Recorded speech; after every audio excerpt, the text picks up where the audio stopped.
Jadi BI itu sejak tahun 99 itu sudah independen, tidak boleh diintervensi oleh pemerintah dan juga oleh DPR, parlemen, politisi, gitu ya.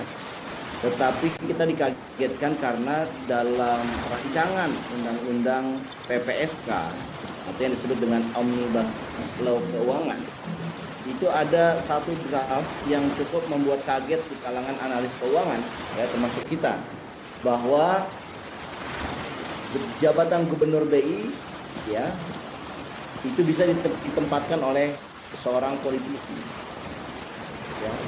Selama ini kan BI tidak boleh, ya, punya afiliasi dengan partai politik ataupun punya afiliasi terhadap pemerintah, dia jadi kalangan profesional gitu. Tetapi baru-baru ini telah dibuat draft, ya, undang-undang yang mengatakan bahwa Gubernur Bank Indonesia, jabatan Gubernur Bank Indonesia itu dapat ditempatkan oleh politisi. Nah, ini kita akan bilang begini ya, Bu Eko ya, ini berbahaya. Apabila pasal ini diloloskan, berarti kita akan setback ke belakang, di mana BI menjadi instrumen alat kekuasaan. Baik kekuasaan itu politisi pemerintah ataupun kekuasaan itu politisi oposisi.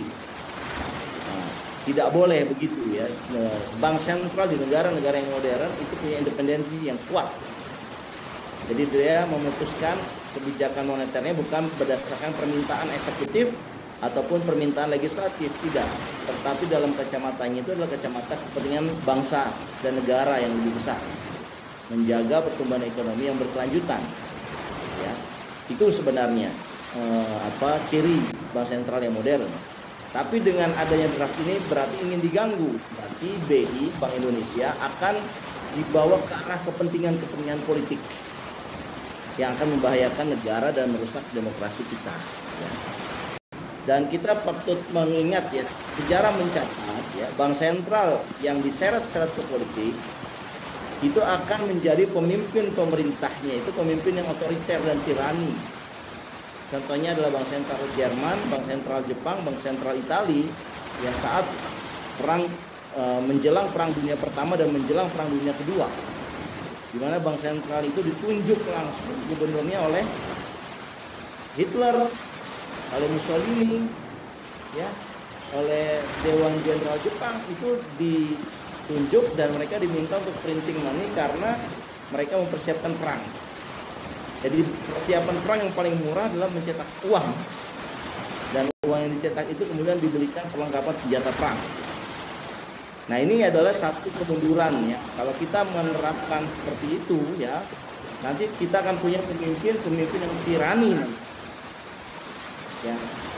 Yang berikutnya, saya ingin sampaikan bahwa personil BI ini perlu orang-orang yang fokus, ya, tidak terbagi dalam urusan-urusan lain.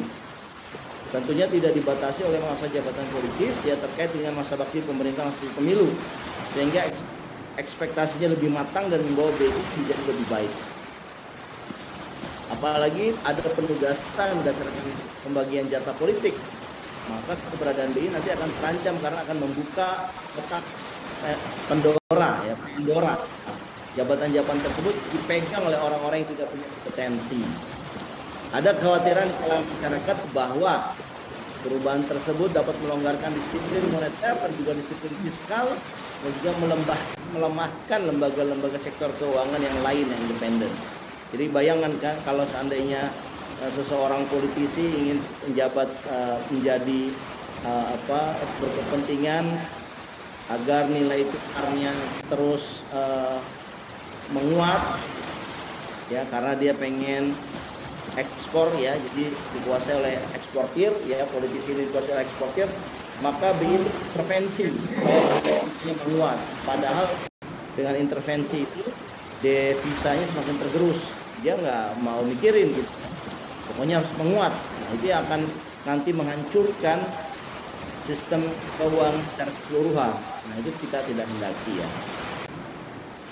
Untuk itu rancangan undang-undang yang berisiko seperti ini ya bisa membahayakan negara, mengganggu stabilitas sektor keuangan, ini harus ya publik harus menolak rancangan draft ini.